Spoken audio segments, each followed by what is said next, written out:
Good evening to all of you. It gives me great pleasure to welcome His Excellency Daniel Carmon, the Ambassador of Israel to India, all of you. Before I go further, could I request all mobile phones to be silent mode, preferably switched off mode, because it does disturb the flow of the conversations.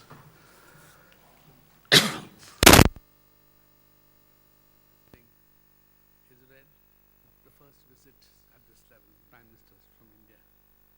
We're also celebrating 25 years of the exchange of ambassadors. It is a special year for us. In contentious neighborhoods, we have our own tensions, we have our own solutions, but we have over the years developed a very fine partnership. Its partnership actually started long ago, but it has picked up substantially since the 90s and the year 2000 particularly. It has picked up tremendously, but I'll not go into that at this stage. The ambassador will be doing so. Mr. Carmon was born in Tel Aviv, has studied in Jerusalem, Istanbul, and Paris. Like all Israeli, went to the IDF, where he served for 3 years as a paratrooper. From 70 to the Yom Kippur War, I see. He studied at the Hebrew University, joined the Foreign Service in 73, was a member of the Israeli delegation of the Camp David talks in 1978. He worked in the private sector and then returned to the Foreign Office, where he served at Jerusalem. He was also the Deputy Permanent Representative of the United Nations between the year 2005 to 10. And since July 2014, he has been serving as the ambassador to India. Many of us have heard him before at different forums, but we thought at this moment of time, looking at how the two countries have been working together, and hopefully will work together and stronger. And therefore, precisely for this reason that we organized the event today, I would now request Dr. Vijay Chauthaiwala to come and address us first. His Excellency Ambassador, Mr. Carmon, Shakti ji, my dear friend Anirban, other dignitaries and friends. As you all know that in next 8 to 10 weeks' time, our Prime Minister, Mr. Modi, would be visiting Israel. There are already some dates being talked about in the media, even though there is no official announcement. But the kind of,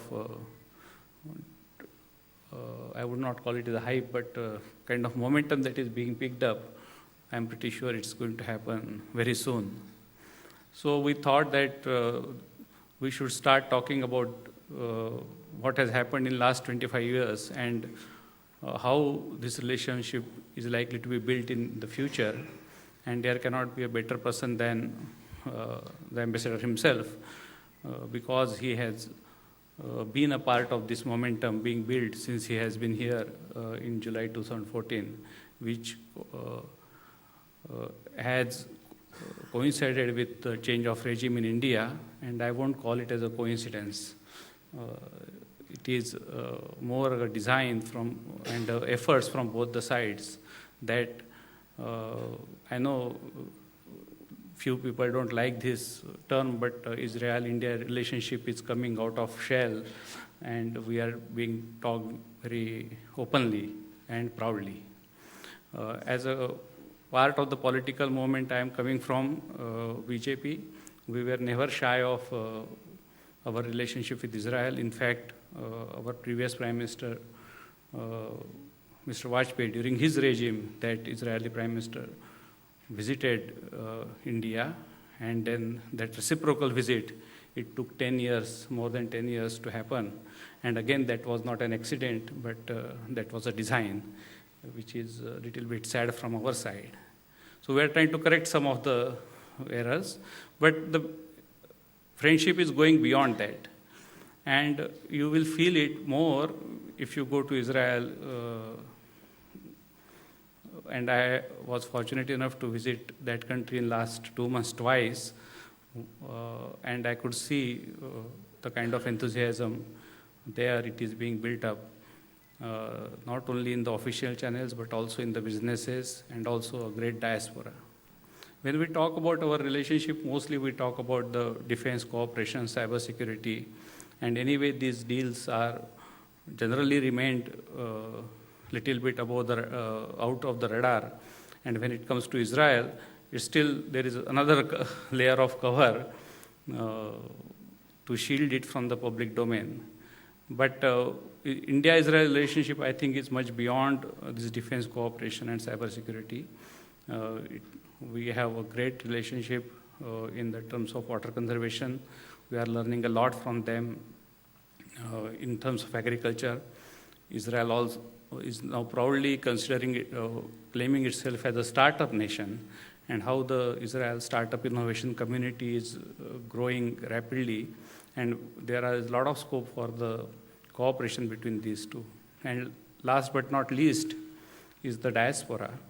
Many of you would be surprised to know that Indian Jews comprise almost 60 to 70,000 right now, who are migrated to Israel since last few decades, and they are still very strong.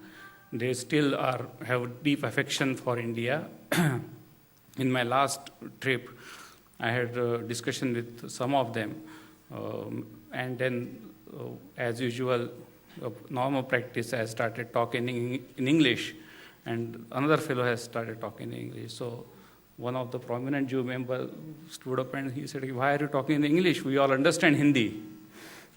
So I have met many people who know very well Hebrew, of course, but also they know very equally good Marathi or Hindi, but they are not fluent in English.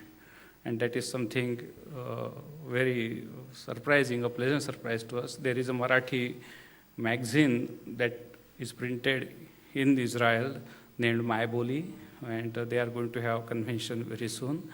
So a lot of such stories, you feel that we are almost like meeting a lost brother after a long gap. So it was a very heartening moment for me. At the end, I would conclude by telling you a small story, little on a lighter note. I met the president of the diamond trading community there, Diamond Traders Association, which is they called Bulls. A huge multi-storied 3-tower building with more than 1,000 traders trading diamonds there. And then there are 30 Gujarati families still doing, which are dominating the business. That's a separate story. But I met the president of the diamond trading bourse, and he was very enthusiastic when to see that Prime Minister Modi is coming, and he said he would like to invite Prime Minister Modi to come and visit their trading center. But then at the end, what he said was most significant, and I will conclude by saying by his remark. At the end, he said, "Okay, Mr. Vijay, at the end, I want to suggest you something. Please trace the ancestry of Mr. Modi. I am sure he is Jew." Thank you very much. Thank you, Vijayji. I now request His Excellency Ambassador David Carmon to speak to us.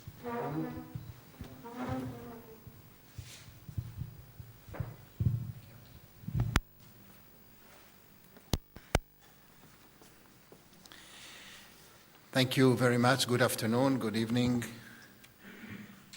to this wonderful crowd of friends, some of whom I'm so glad to meet again, and some new friends, many new friends of the embassy, new friends of Israel, and especially new friends of India and Israel relations.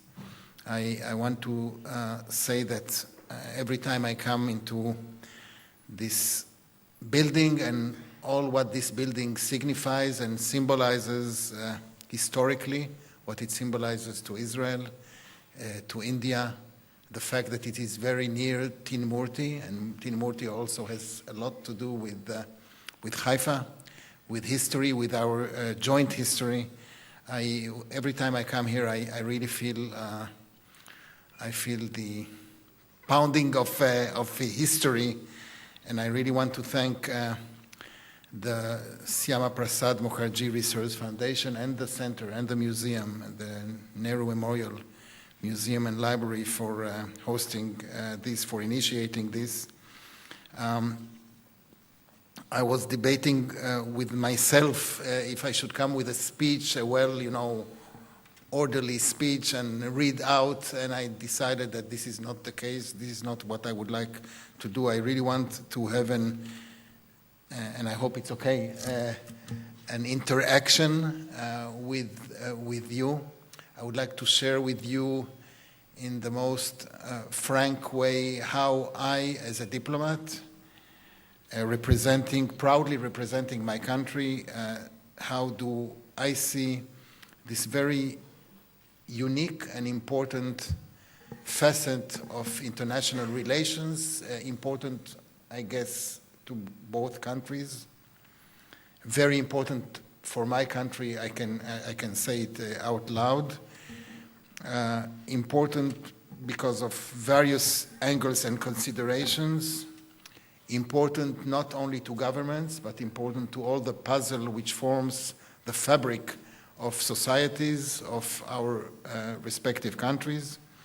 And I would like to start, as Vijay has said something from his experience, from his recent experience, I'd like to tell you why personally did I decide that my next post would be India. It's a personal account, and I think it symbolizes part of how we, who represent Israel in India, feel being part of something that really makes a difference. And I have to tell you that I would suggest to all my friends within the Israeli Foreign Service to come and feel and understand what I'm talking about, because only while being here you can feel the importance of the mission that we fulfill here. In my previous post, I was a member of the Israeli delegation to the UN in New York, and we had I think we had a few hours together. You just came, I was on my way out. During that time, I learned the importance of those bodies in not only bringing political resolutions, in not only being part of the dynamics of votes, although this is very important, but also taking the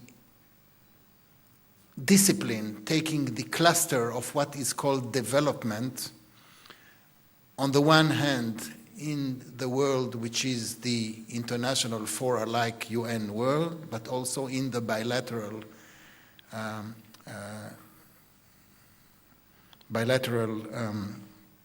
relationship between countries.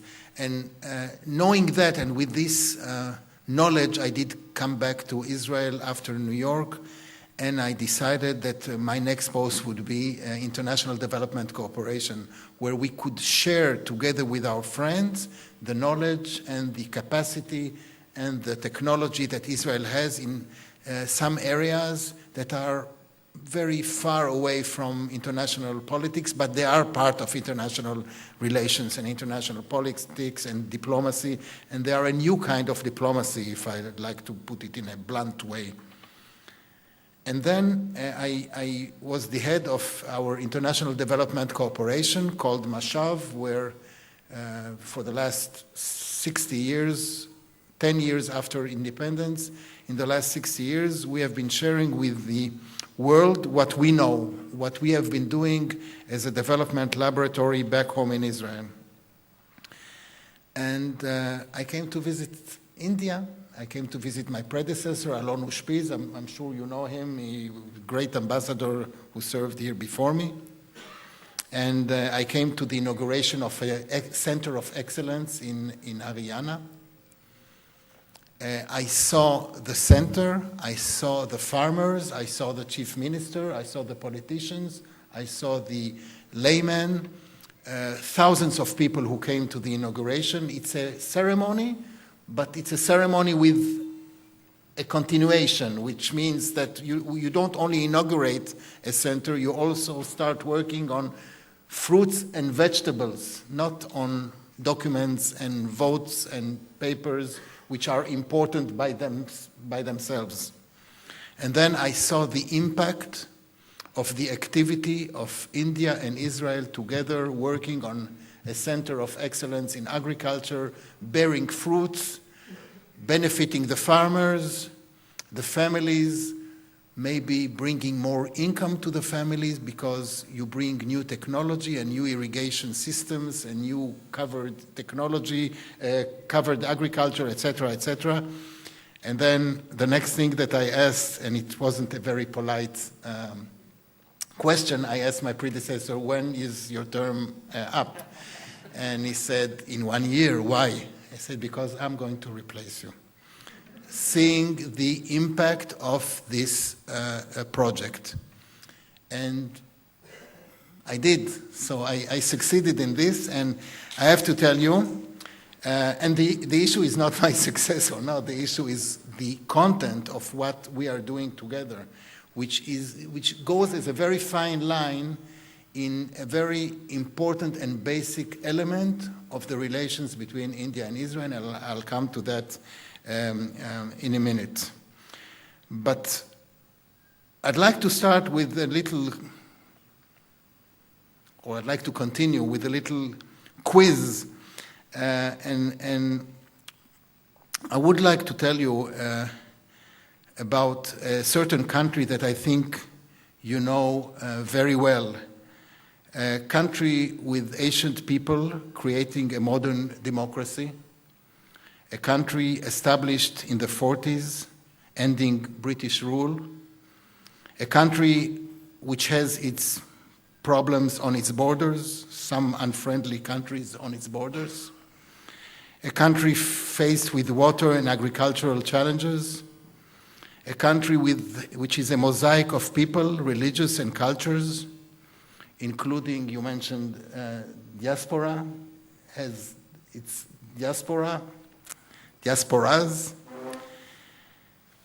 a country that is encouraging pluralism, diversification, color, a country with vibrant politics and vibrant parliament. Sorry, I'm talking about one country, of course. And I'm asking you if this is familiar to you, if this country is familiar to you, and I'm sure that while I was asking those questions with very obvious answers, you all understood that I was talking not about one country, but about two countries. So different, but yet there are characteristics that transcend both of us. We are in different regions. We have different, we come from different backgrounds. People who are not familiar with the content of what we do together are really asking the right question, but what makes the bond between India and Israel? And it's not very difficult and not very complicated to explain, but it doesn't look like a natural bond, but it is. It is a natural bond, and I think that during all those years we have shown that this is the case. This is the case for me as an Israeli diplomat. This is the case for me as a diplomat who looks at a new kind of diplomacy, and all those who are familiar with diplomacy know very well that diplomacy is not the traditional diplomacy anymore. Traditional diplomacy is definitely there, but we have added, or our predecessors and ourselves are adding new elements. Diplomacy is not between governments only anymore. We are the vehicle. We are the bearers of the message, but you can do everything and be in some way or another a diplomat. I met this morning a couple of youngsters, young people, very nice and enthusiastic people who came to India to do business in innovation, water, agriculture, and they told me about what they're doing in Uttarakhand. And when I asked them one more question which goes beyond the regular conversation, and why exactly are you doing? Why are you doing that? So they said, of course, there is a business side of it, but we feel that we are contributing to this great thing that is called India-Israel relations, because people in Uttarakhand will be benefiting, because we know that we, Mr. Ambassador, we are contributing to something that is bigger. So diplomacy is not only about foreign ministries anymore, and it has to do with a large puzzle of society, of academia, of educational institutions, of research foundations, of parliamentarians, of course, business, security and defense establishments, etc., etc., etc. And I'm very proud to be, during those years specifically, in this particular country serving Israel, and if I can say, serving Israel and India together, because I'm representing Israel here. Sometimes I feel, although you have a wonderful ambassador in Israel, a really great person, Pavan Kapoor, sometimes I have to explain to Israel, so I feel sometimes that I'm also... a couple of weeks ago, 10 days ago, we celebrated a very important Jewish holiday, Passover, an 8-day holiday, which marks the exodus of the Jewish people from Egypt, where it was enslaved, back to its ancient homeland in Israel, or in what was called Palestine at the time. And one of the nicest things in the ceremony, we have a big dinner. One of the nicest things during the dinner is a question that our youngest is asking, and the question is, why is tonight different from all other nights? And I'm trying to say, or to see, or together with you, and I'll be very glad to elaborate during the questions and answers part of this evening, why is this year, or why is this period of time so different from other times? Did we start the embetterment of relations a week ago, or a year ago, or in May 2014, or before that? Did we? Why are we in such a juncture in our relations that makes it so attractive or visible? And what happened? What evolved in this very unique relationship? And it is a unique relationship, and there is no doubt about it. In this very special relationship, because it did not start the way usual bilateral relations start, and I don't have to explain to this audience why and how did the relations transcend from a very low-key, low-volume, in the shell, as you said, under the carpet, as some others say, and there are even more special ways to describe that.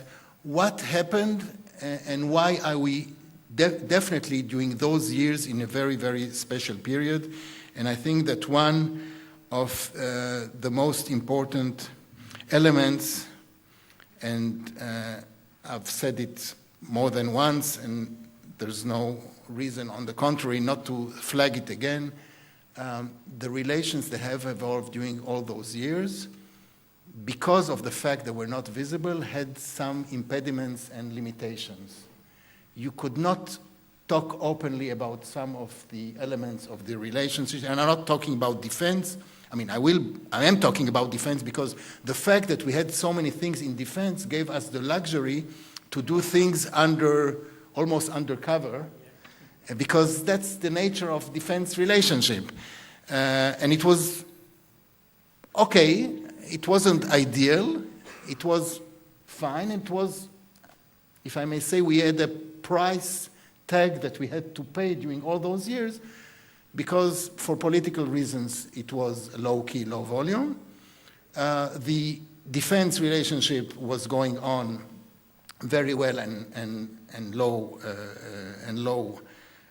volume, and it was very limited. I mean, you did not or could not use the potential of what we can do together, and we are now in a process which could take quite a lot of time, a process of not only getting out of the shell, not only speaking about it, not only highlighting it, not only having so many important visits, and the visit by the Prime Minister will definitely be a peak in this, but there will be more peaks afterwards, without of course, underestimating at all the visit. All this visibility is dynamics by itself, and it will bring more and more very strong message to all those who maybe were sort of prudent and cautious to be part of getting out of the shelf, to do more between us, and each one has his role, if I can say, or each one has his profession, has its counterparts, and I feel it physically.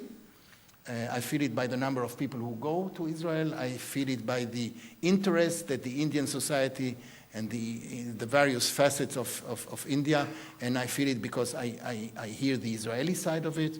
And as you'd say, the hundreds or thousands of Indians who go every year to Israel for any kind of good reason, from tourism to pilgrimage to doing business to scout for startups to do defense work, and we won't talk about it, to prepare for visits, delegations, exhibitions on water, on agriculture, on technology. I know that those people who go to Israel come back enchanted because of what they see, because what they see is not what they thought they would see, because the way they are received, and nowadays, if I'm wrong, please tell me, nowadays Indians are received in Israel like heroes. Do I exaggerate a little bit? And vice versa. I mean, I know the Israelis who come here, and the feeling is the same, and something very, very, very special is happening between us. It's on the personal level, it's on the institutional level, it's on the governmental level. I feel the opening of doors here in this town. I feel the opening of doors in the states that we visit. And if you would ask me about numbers, do the numbers correspond to what I'm saying, to the very optimistic pictures that I'm portraying to you, I would say this also takes time. So you didn't ask me, so I did not really answer, but yes, there are areas that the potential has not been fulfilled yet, but we are in a very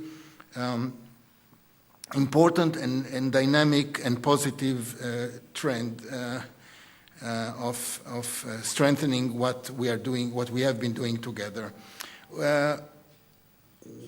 What happens this year is also, it's not a coincidence, it's 25 years of diplomatic relations. It's a good time to reflect on our achievements. It's a good time to think about the next 25 years. It's a good symbolic time, but it's much more than symbolic, because by coincidence or not by coincidence, those last 3 years, more or less, has seen much more, I would say, back and forth activity between our countries, and this has nothing to do with our predecessors. And our predecessors during all those 25 years did a lot for the relations between India and Israel. The centers of excellence that I talked to you about, I talked about one center of excellence, but the center of excellence in agriculture that are spread all over India, part of the 40 that we are going to build, not we, India and Israel are building centers of excellence in agriculture, which are centers for demonstration and for training and for using the technology and the experience of both countries. Those centers are one facet of development and one facet of what we are doing. And the big thing about agriculture is not only that there is a need. The big thing is not only that we come with the experience of a country that was born from scratch and had to be a development laboratory. It's not only the need here in India, but it's also the fact that we can do it together. We do not come here as we do not come here with the knowledge of everything. We do not cut and paste what we know to India because there is some adaptation that has to be done. We look, and I hope I'm describing it the right way, we look eye to eye. We do not look from the level of those who know better and the others don't know anything. I hope that this feeling is well transferred because it's something that comes out very natural, I would say. And we look for more and more areas which are areas of joint interest and not areas that come to serve one side and not the other. And in this, I'd like to tell you that we have identified and we are making it a very strong point and a very strong priority. We have identified the large discipline of water. If we talk about development, and development is a very a word that we hear a lot in the last few months. In development, we encompass agriculture, and we would like to take agriculture one step ahead of what we are doing. Although we have not finished what we are doing with the centers, we already are looking forward to the next stage. Water in all its facets and angles. Water is our next big challenge. It's an issue that touches upon, again, every citizen in every country around the world, but we know it's a big challenge in India. It is, or it was, a big challenge in Israel also. And out of necessity, out of our needs, we have developed quite a lot of technologies, and some of them will be very suitable for India. And as a matter of fact, I certainly hope, and this is what we are looking for, that the big visit, will have an ingredient in the field of water in which we can, together, India and Israel can have a declaration, which is important, an MOU or an agreement, which always comes out, but it will happen or not, but a declaration on a strategic partnership in the field of water. This is what we aspire to. But to declare is not enough. To talk the talk is not enough. We have to walk the walk. And walk the walk means to engage in a few projects that will, in the same way we are doing it in agriculture very successfully, to engage in a few projects that are in need, that would use Israeli technology, Israeli management of water, conservation, recycling, maybe desalination, irrigation. I mean, more crop per drop is an Indian phrase. More crop per drop also uses technology that drip irrigation or sprinkler irrigation. We prefer to talk more about drip irrigation as opposed to flooding, as opposed to canal irrigation. This is something that was invented back in my home, in my country, a few decades ago and was developed since then. And there are some companies that are already very engaged and some governments that are very engaged in this kind. So it's irrigation and the other different kind of technologies, and even public awareness is something that is very much embedded in our DNA of being aware of the need to save water and to manage water as needed. So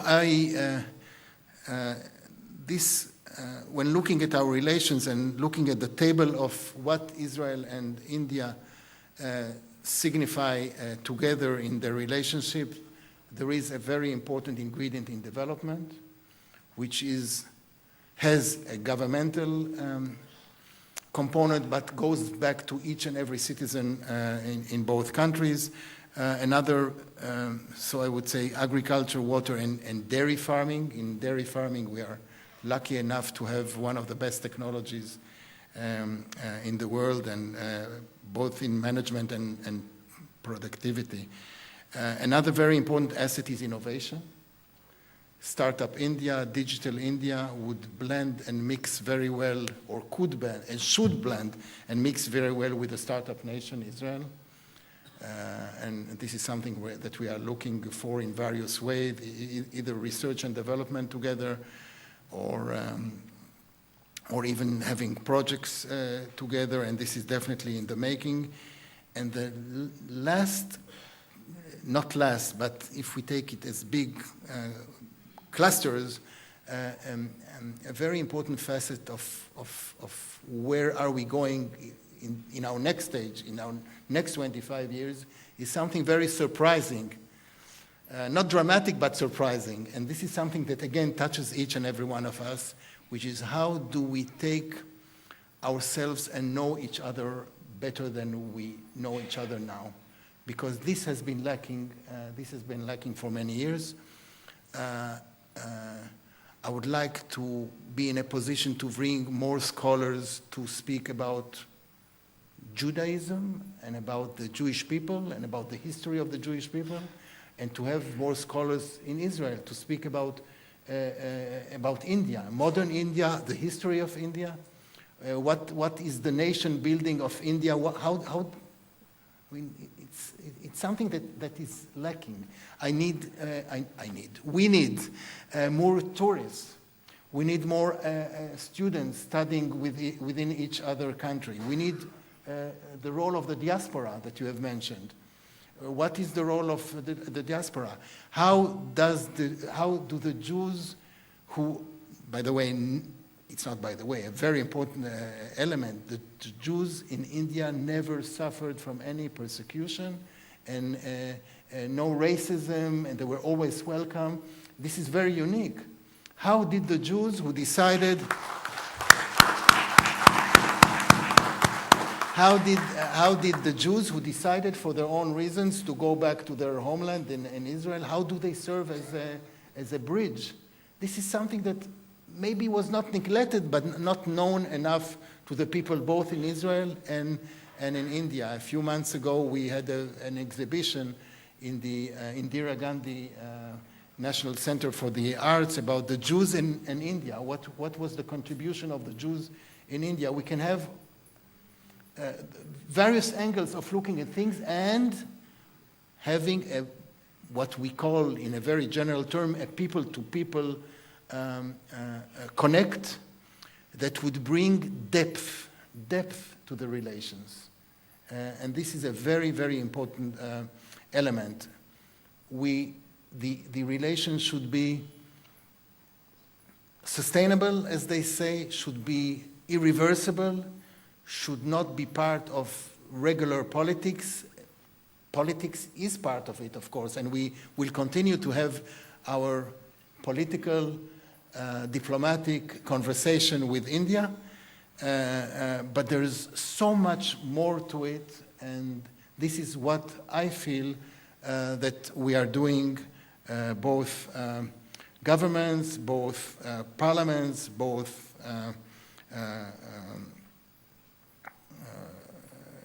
NGOs, the institutions, and think tanks, and media. There's a lot going on, and I'm so glad and so proud of both our countries being engaged in such an important endeavor.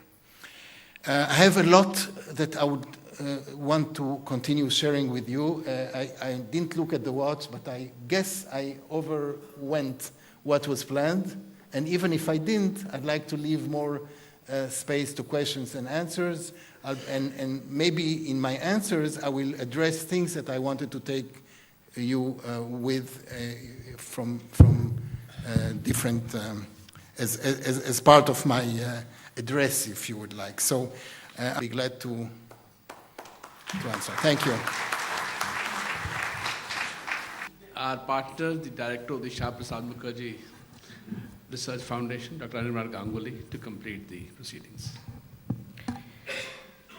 Your Excellency, I would like to slightly paraphrase it and ask this question. Why is this dawn different from other dawns, this dawn of our relationship? And I think this evening you have amply demonstrated why the dawn is to be a different one. Your repeated reference to the exhibition of Indian Jews was a fascinating one. Having gone through every panel of that exhibition and the inauguration of this symbolic symbol celebrating our 25 years was a unique experience, and I hope that this exhibition in course of the next 1 year travels across India for many more people to have the opportunity of seeing it. It's a very interesting thing. Perhaps 2 generations, mine certainly, grew up reading Ben Gurion, Golda Meir, Moshe Dayan, Begin. And I remember Shimon Peres's wonderful interview where he said, there was a time when every youth in Israel would read Tagore's poetry and be inspired by it. I must thank you from the depth of our hearts for having taken time off and for having come here and set the momentum and set the ball rolling in anticipation of the historic visit of Prime Minister Modi to Israel. Thank you, Your Excellency, for having come here and for having addressed us. I thank Dr. Vijay for his impeccable ideas and planning and for having set this entire idea into action. I obviously, goes without saying, I thank Shri Shakti Sinha, one of the pillars of the SPMRF, as well as the director of Nehru Memorial Library.